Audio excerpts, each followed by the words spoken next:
அனைவருக்கும் வணக்கம். கும்பராசிக்காரர்களுக்கு புண்ணியங்களை புரட்டி தரும் புரட்டாசி படையல் நிகழ்ந்து கொண்டிருக்கும் செப்டம்பர் மாதம் 18ஆம் தேதி தொடங்கி அக்டோபர் மாதம் 17ஆம் தேதி வரை நிகழவுள்ள இந்த புரட்டாசி மாதத்தில் என்ன மாதிரியான நன்மைகளெல்லாம் உங்களுக்கு நிகழ இருக்குது?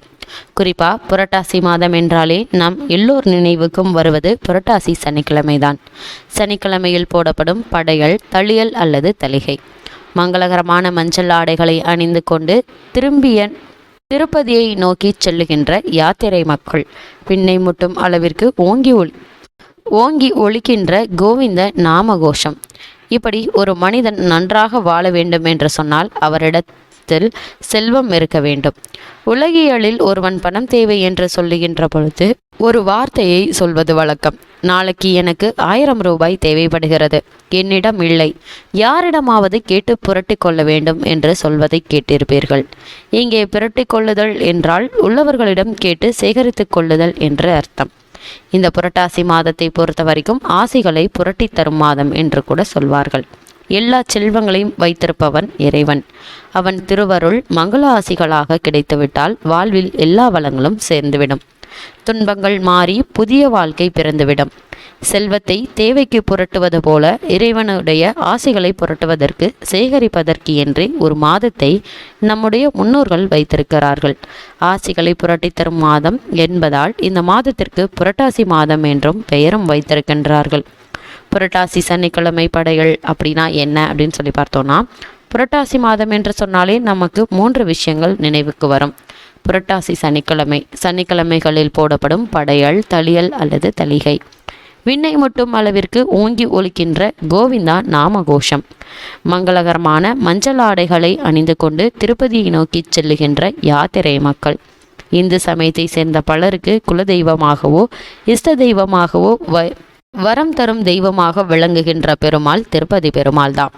திருப்பதி பெருமாளுக்கு என்றே ஒதுக்கப்பட்ட மாதம் புரட்டாசி மாதம். புரட்டாசி மாதத்தில் திருவோண நட்சத்திரத்தில் தான் அவருடைய அவதார திருநட்சத்திரமும் அமைந்திருக்கின்றது. இந்த புரட்டாசி மாதத்தை விரத மாதம் என்று சொல்லும் வழக்கமும் உண்டு. அசைவம் சாப்பிடுபவர்கள் கூட பெரும்பாலும் இந்த புரட்டாசி மாதத்தை விலக்கி விடுவார்கள். பல குடும்பங்களில் புரட்டாசியில் ஒவ்வொரு சனிக்கிழமைகளிலும் காலையில் எண்ணெய் தேய்த்து குளித்து விரதமிருந்து மதியம் தலைவாழை இலை போட்டு சர்க்கரை பொங்கல், கொண்டைக்கடலை, சுண்டல், பாயாசம், தளிகை, பெருமாள் வடை அன்று அலங்காரமாக பலவிதமான பிரசாதங்களை செய்து படைப்பார்கள். அன்றைய நாளில் பெரும்பாலும் சித்ரானங்கள் என்று சொல்லப்படும் புளியோதரை, எலுமிச்சம்பழ சாதம், எள் கலந்த சாதம், தயிர் சாதம், தேங்காய் சாதம் என்று பல வகையான சாதங்களை படைத்து தேங்காயை உடைத்து மாவிளக்கு போட்டு தூப தீபங்கள் காட்டி வழிபடுவார்கள். சாம்பிராணி புகையை போட்டு மணி அடித்து வீட்டில் உள்ள அவ்வளவு பேரும் ஏககோஷமாக கோவிந்தா கோஷத்தை போடுவார்கள். புரட்டாசி என்றாலே திருமலையில் பிரம்மோற்சவம்தான். புரட்டாசி மாத திருவிழாக்களில் மிகவும் முக்கியம் வாய்ந்தது பிரம்மோற்சவமாகும். இதை பற்றி புராணங்கள் வெளியிடும் பாங்கை அறிய வேண்டியிருக்கு. பவித்யோத்தர புராணங்களில் திருமலையப்பனுக்கு முதலாக பிரம்மனால் பிரம்மோற்சவம் செய்யப்பட்டது என்றும், இந்த பிரம்மோற்சவத்தில் ஒவ்வொரு நாளும் வாகன சேவை இருந்தது என அறியப்படுகிறது. கொடியேற்று விழா தொடங்கி கொடி இறக்குதல் விழா ஈராக 9 நாட்கள் நடந்து முடிவதாக பிரம்மோற்சவமாகும். 9 நாட்கள் முதல் 14 நாட்கள் வரை பிரம்மோற்சவம் நடந்ததாகவும் கல்வெட்டுகள் கூறுகின்றன. பல்லவ ராணியான ஜாமவை என்பவள் கிபி 966ஆம் காலங்களில் நடந்த பிரம்மோற்சவ விகிதம், பின்னர் அவர் காலம் தொடக்கத்திலிருந்து இன்று வரை நடந்து வரும் விதமும் கல்வெட்டுகள் மூலம் அறியப்படுகின்றன. இந்த புரட்டாசி சனிக்கிழமை அன்றைக்கு யாரேனும் அதிதிகள் வந்தாலோ விருந்தினர்கள் வந்தாலோ அவர்களுக்கு விருந்து கொடுத்து ஆசிர்வாதம் பெறுவார்கள். பல குடும்பங்களில் திருவரங்கத்திற்கு ஒரு முறையோ 3 அல்லது 5 வருடத்திற்கு ஒரு முறையோ திருப்பதி யாத்திரை சென்று வருவதை வழக்கமாக வைத்துக்கொண்டு அதற்கென்றே திருப்பதி உண்டியல் என்று தனி உண்டியலை வைத்து அவ்வப்பொழுது அதில் காசு போடுவார்கள். இதை 2 விதமாக செலவு செய்வார்கள். இந்த உண்டியலில் பணத்திலிருந்து ஒரு வழி செலவாக திருப்பதி யாத்திரையை மேற்கொள்வார்கள். அல்லது திருப்பதி யாத்திரை மேற்கொண்டு ஆனந்த நிலையத்தை வலம் வந்து உண்டியலில் இந்த பணத்தை அவனுக்கு உண்டியலோடு காணிக்கையாக செலுத்திவிட்டு புதிய உண்டியல் வாங்கி வந்து மஞ்சள் துணி முடிந்து சனிக்கிழமையில் மறுபடியும் தளிகை போட்டு காணிக்கை சேர்க்க ஆரம்பிப்பார்கள். இன்றைக்கு கிராமங்களில் பல குடும்பங்களில் இந்த திருப்பதி உண்டியல் வழக்கம் உண்டு.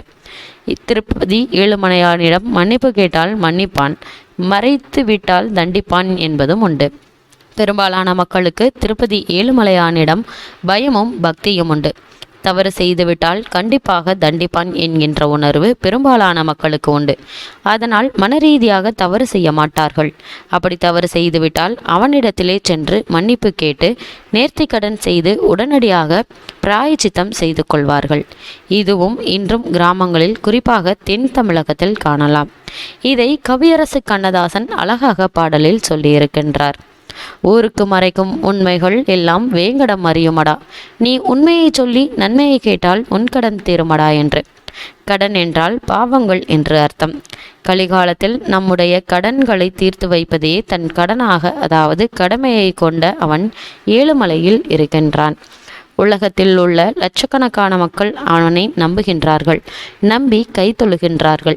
அந்த நம்பிக்கை இறைவன் நமக்கு கை தருகின்ற மாதம்தான் புரட்டாசி மாதம். புரட்டாசி யாசகம் என்றால் என்ன அப்படின்னு பார்த்தோம்னா, புரட்டாசி தழுகையில் எவ்வளவு கோடீஸ்வரனாக இருந்தாலும் தன் வீட்டு அரிசியை வைத்து சனிக்கிழமை பிரசாதத்தை செய்ய மாட்டார்கள். சனிக்கிழமை காலையில் ஒரு பாத்திரத்திற்கு திருநாமம் விட்டு துளசி மாலை சாத்தி பல வீடுகளில் நாராயணா கோவிந்தா என்ற கோவிந்த நாமத்தை சொல்லி பிச்சை பெற்று அதை கொண்டு பிரசாதம் படைப்பார்கள். புரட்டாசியில் இது மிகவும் முக்கியமானதாகவும் கருதப்படுது. இதன் மூலமாக எந்த சூழல் மனிதனுக்கும் வரலாம், அச்சூழலை அவன் எதிர்கொள்ள தயாராக வேண்டும் என்கின்ற மனநிலை வளரும். கோடீஸ்வரனாக இருந்தாலும் கூட அதுவும் அவன் இட்ட பிச்சைதான் என்று எண்ணுவதன் மூலம் அகங்காரம் ஒழியும். அகங்காரத்தை நீக்கிக் கொள்வதற்கு ஒரு நாளாவது மற்றவர்களிடம் யாசித்து கேள், பக்தியோடு யாசித்து கேள். இதன் மூலமாக 2 நன்மைகள் ஏற்படும். அகங்காரம் குறையும், நம்மிடம் இருக்கக்கூடிய செல்வமெல்லாம் எந்த நேரத்திலும் மாறும் என்கின்ற உணர்வு பிறக்கும். நான் எனது என்கின்ற உணர்வுகள் தொலைந்துவிட்டால் இறைவனுடைய பேரருள் எளிதாக கிடைத்துவிடும். இதைத்தானே திருவள்ளுவரும் யான் எனது என்னும் செருக்கு அறுப்பான் வானோர்க்கு உயர்ந்த உலகம் புகும் என்றார். அந்த உயர்ந்த உலகம் என்பது திருமலை. அதனால்தான் அவன் இருக்கக்கூடிய திருமலையை வைகுந்த வாசல் என்று சொல்லுகின்றார்கள். அதே நோக்கில்தான் நம்மை போன்ற மனிதர்களும் வானில் உள்ள தேவர்களும் புரட்டாசி மாதத்தில் வந்து வழிபடுகின்றனர். புரட்டாசி மாதத்தில் கோவிந்த நாமம் சொல்லி அடுத்த 11 மாதங்களுக்கு தேவையான நல்லாசிகளை புரட்டிக் கொள்வோம். அதுவும் இந்த புரட்டாசி மாதம் என்று சொன்னாலே மிகவும் ஒரு முக்கியமான நாள் இருக்கின்றது. அதாவது புரட்டாசி மாதத்தில் ஏற்படும் புரட்டாசி அமாவாசை. நிகழ்ந்து கொண்டிருக்கும் செப்டம்பர் மாதம் 25ஆம் தேதி நிகழவுள்ள இந்த புரட்டாசி அமாவாசை மகாலய அமாவாசை என்றும் கூறப்படுது. இந்த மகாலய அமாவாசை என்று இறந்த நம் முன்னோர்களை நாம் வழிபடுவதன் மூலமாக நம் வாழ்வில் பல நன்மைகள் ஏற்படும். அப்படி இருக்கும் நிலையில் இந்த இறந்த நம் முன்னோர்களை எப்படி வழிபடுவதன் மூலமாக என்ன மாதிரியான நன்மைகள் எல்லாம் கிடைக்கும் என்பது குறித்தான பல தகவல்களை அடுத்து வரும் பதிவில் நாம் விரிவாக பார்க்கலாம்.